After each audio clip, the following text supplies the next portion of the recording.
This is the book Smile and Tears and Thoughts from the book by Efroim Gurman behind the front desk of that office, and Bianca will read a couple of one of the chapters. Based on my qualifications, I should teach veterinarians. I should write handbooks and manuals for them, even though I myself am not a vet. On the other hand, I have been blessed, or damned, to be close to this breed of professionals throughout my entire life. As a friend, as an advisor, a client, and a partner, and even a boss. I think it makes sense to paint a few portraits of the ones I have known, as I have seen these interesting creatures through my own glasses. Hello, Dr. Robert. Would you recognize yourself in the following sketch? I guess you probably will, even if I have changed your name in a few details. Dr. Robert was a chemical engineer until his mid-30s, when he understood that his profession would never satisfy either his salary, ambitions, or the whims of his heart. He looked around and realized that a veterinarian was exactly what he wanted to be. He took stocks of his savings, which were far behind the needed minimum to enter vet school here. Solution: he went to Spain, where compared to the US, the education was almost free. After graduation, he passed the board exam and got his license here. Being a foreign graduate, he had trouble finding a vet job. When he finally did, the salary was not even close to what he wanted. Even more, his boss was always unhappy with him, and as soon as Dr. Robert gave the slightest reason, he was fired. He had lasted at the job for only a few years. The other nearby clinics were friendly with Dr. Robert's boss and refused to give a good position to a fired vet.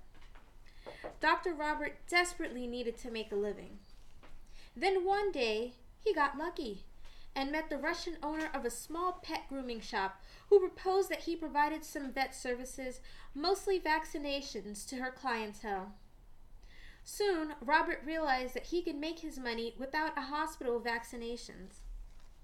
Dietary recommendations, simple wound and ear treatments could support him and showed him a way forward. Here I have a mention that later Robert would pay back his groomer by performing many, many favors. I met Dr. Robert during my first attempt to find a job 2 weeks after immigration.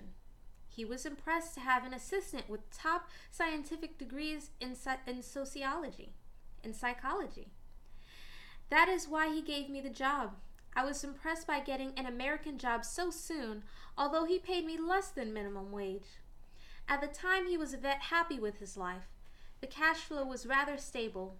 His mistress worked in his office as a manager, and his wife, a rare example of a Jewish drunk, spent the whole day at his newly bought house. Do not worry, Dr. Robert. I haven't forgotten your hobby. I'm just getting into it. Since his years in Spain, Dr. Robert has been fully preoccupied with Spanish art and music. He even learned to play the trombone. A rather typical picture from those days, the waiting room is filled with clients. They are waiting for His Majesty the vet to treat their poor sick animals. The receptionist is trying to calm clients with an explanation of how busy Dr. Roberts is with some emergency operation. While loud trombone music echoes through the waiting room, Dr. Roberts is playing a new opus in preparation for an event at a nearby synagogue. Once I was a witness to a very special situation. A guy brought in a cat for treatment of a rather severe disease. This time Dr. Robert was unlucky and the cat died the following morning. Dr. Robert could not reach the owner on the phone, and later he forgot about it altogether. It was the time for the final preparations for a new musical opus to be performed at the upcoming synagogue Purim Spiel. So he filled out the papers and sent the body to the crematory. A day or two later, the owner came in to visit his sick cat, and we were unable to present the cat. The owner was a huge, strong guy with the manners of a mafia man. He grabbed Robert and gave him an ultimatum. Okay, I understand that the cat could die. He was old and sick, but I want to say goodbye to him. You have 3 hours to get me his body so I can give him a final kiss. or you'll be saying goodbye to your clinic," he bellowed. What to do? Robert ran to the crematorium. There he found a cat of the same color as the mafia guy's cat. The technicians got an order to bathe and brush the body in order to make it look nice. A rare and unpleasant task to groom a dead cat, I have to say. Then the body was placed on a nice pillow, and Robert invited the grieving owner to say his last words to the cat. Everything went well until the owner discovered that after death, his beloved cat changed gender. Surprisingly, most people loved Dr. Robert despite his idiosyncrasies. He did his job well. His attitude was mostly nice.